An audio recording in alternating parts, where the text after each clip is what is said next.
Are you trying to figure out whether you're a good sports bettor or not? Have you been tracking your last 10, maybe 15 bets to try to see your win rate? I suggest you stop doing that right now and instead track a number that us sports bettors call the closing line.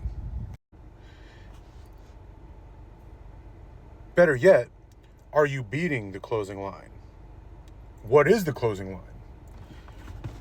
Today I'm going to explain to you exactly what that is and why it's important to sports bettors.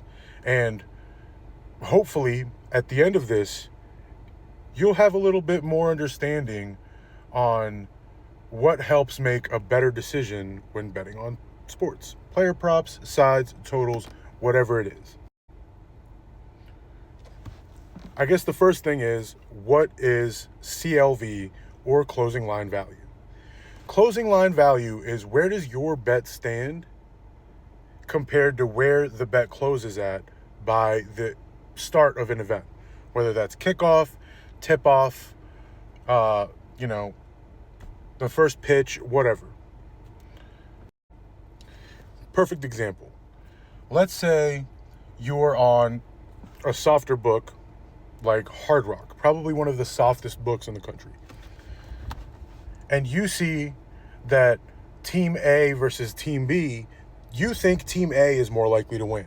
And they're hanging it at around a 50-50 shot. So both sides, -115.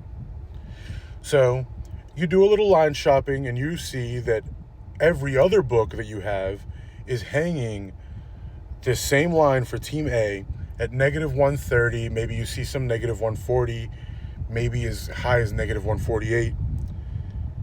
So you hit the -115 on Hard Rock.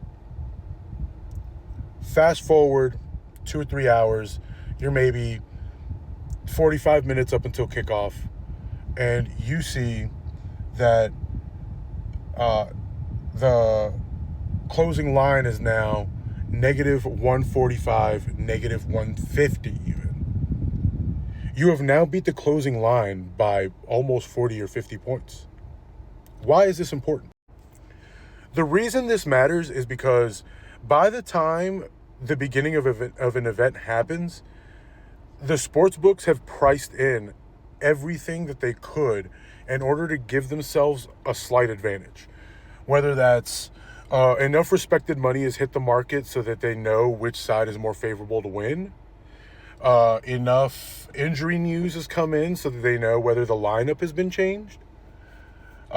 Pretty much every bit of information by tip-off will be factored in. So if you can get your bet in earlier than kickoff or it's the beginning of any event, and you see that the line is moved in your direction. Perfect example. I'll use the game with the Seattle Storm the other day. Now, this is exactly how I know that I'm giving you good information is I don't even watch WNBA. I can't tell you the last time I've turned on a WNBA game and watched a single thing. I barely know any of the players, right? This is all based on the information that I have, math models, all of that. The game prior to the one that I bet on, the Seattle Storm had lost a player due to an ankle injury, and that was Flau'jae Johnson. What does that mean? That means the player that she subs in for or that sub for each other, Natisha Hydman, was now going to get more touches. Now, why is that important? I think it was slightly after the end of the last game for the WNBA that night. They already threw the numbers up for the following day. And I noticed Natisha Hydman was still being put at 22.5 PRAs. Why is that important? Because I know she's about to get more playing time. And even if she gets 5 more minutes, I'm talking 5 more minutes total, not 5 more minutes per quarter. I'm talking 5 more minutes total. She was projected at 26 PRAs under my math model. That's like 3.5 points over what the line is being set at the beginning. So I went ahead hit 22.5 over PRAs on Letitia Heidman.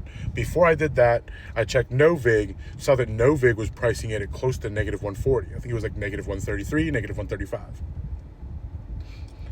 So I've got enough confirmation. A sharp market says that I'm right. My math model says that I'm right. So I hit the over. Fast forward, I wake up for work the next day. I'm waiting for the meeting to be over. I'm checking the lines. And I notice that it's still 22.5, but there's a payout shift. Now you're not getting the same, negative 115 implied odds that you get on underdog for each side. Now I was getting 0.88 or 0.94x, depending on the time that I checked. So it means that now whoever was betting that same side after me was getting a worse number. Now, that game didn't start till close to 7 or 8. I can't remember exactly. But the closer it got, the tip-off, the further the move got from the closing line, or from the line that I had purchased.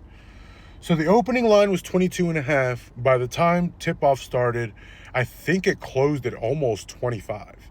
I think it was like 24.5 maybe on Novig, the sharper market. And it was closing at 24.5 on underdog. So I was closing great. All markets pointed exactly where I needed them to.